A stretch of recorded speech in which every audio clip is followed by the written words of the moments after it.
Ya, halo, assalamualaikum warahmatullahi wabarakatuh. Ketemu lagi bersama saya di Dunia Tani. Oke, sahabat tani. Untuk video kali ini kita akan membahas tentang apa? Tidak ada yang dibahas, cuman saya di sini mau menyemangati bagi petani-petani kelapa sawit.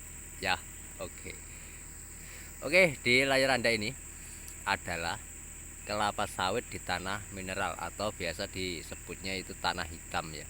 Tanah hitam atau tanah yang sangat subur. Oke.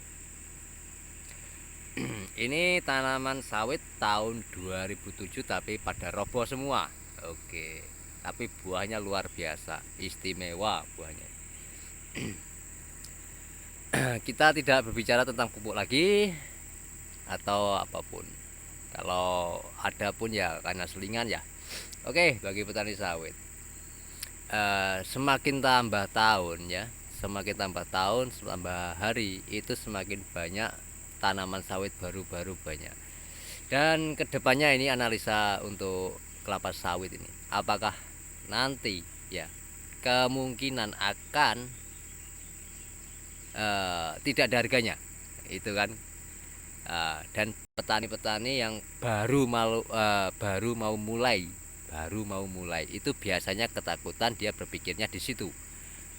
Takut kalau nanti harganya tidak laku, kita mau gimana lagi, ya itu kan. Oke, bagi petani jangan khawatir masalah itu. Karena apa? Di tahun ini, tahun 2023 ini kan apa ya? Resesi sangat tinggi ya, resesi itu sangat tinggi. Bahkan kita ambil contoh di energi terbarukan ya. Minyak minyak itu kan lama-lama kan habis kalau kita apa namanya?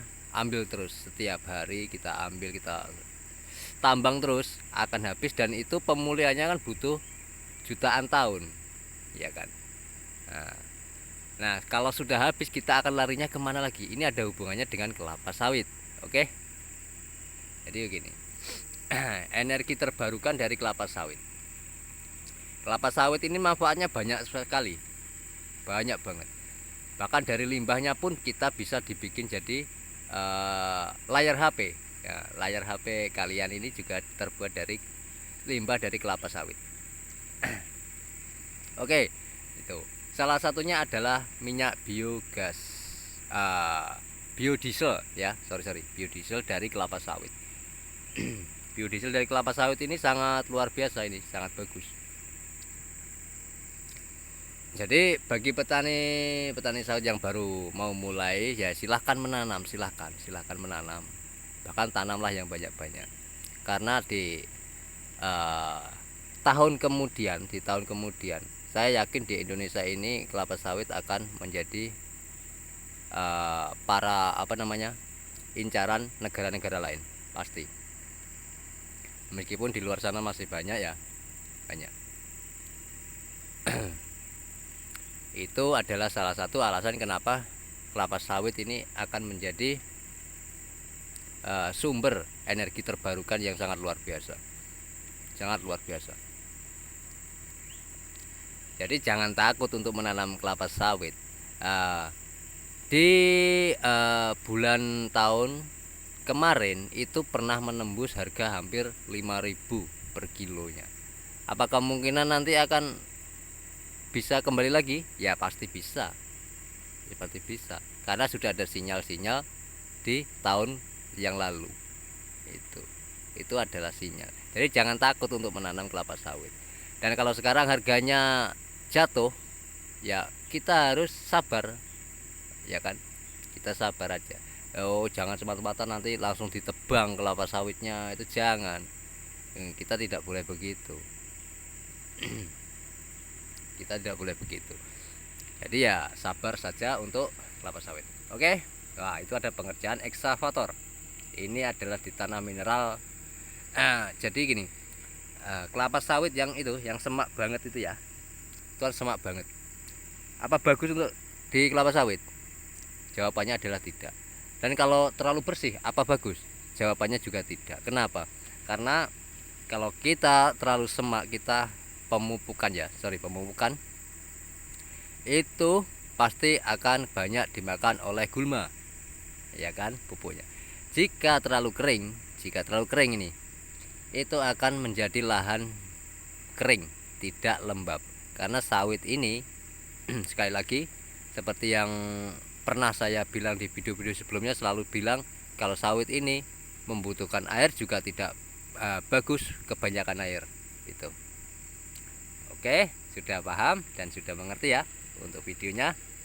Jadi bagi petani jangan mengeluh ya, jangan pernah mengeluh. Apapun aktivitas, apapun pekerjaan itu jangan pernah mengeluh.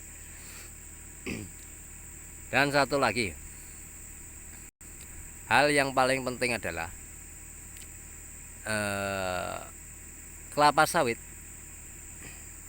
itu adalah paling simpel ditanam, paling mudah.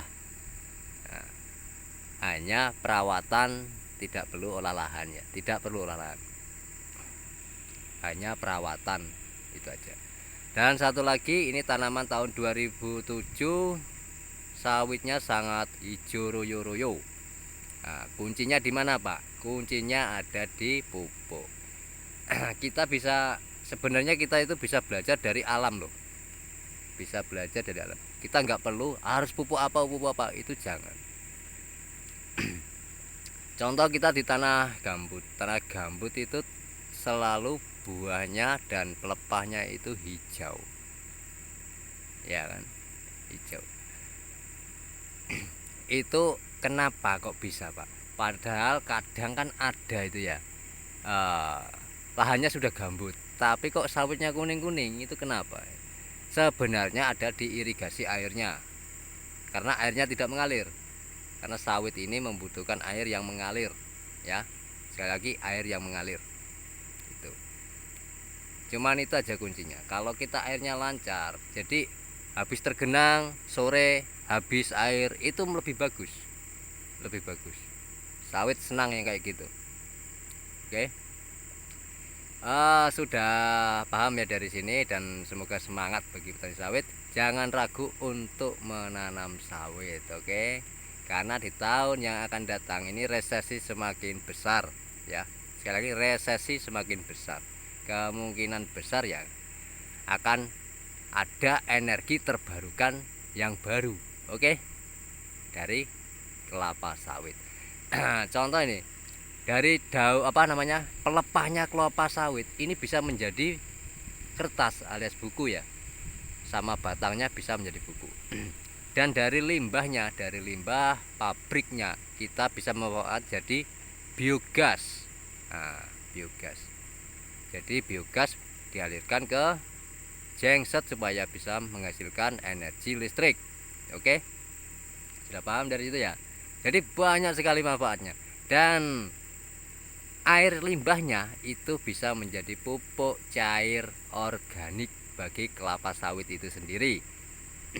Nanti akan saya review untuk limbah kelapa sawit yang sudah diaplikasikan di kelapa sawit ya. Oke, semoga ini bermanfaat video saya, dan semangat bagi petani sawit, petani cerdas, petani muda. Ayo kumpul semua. Oke.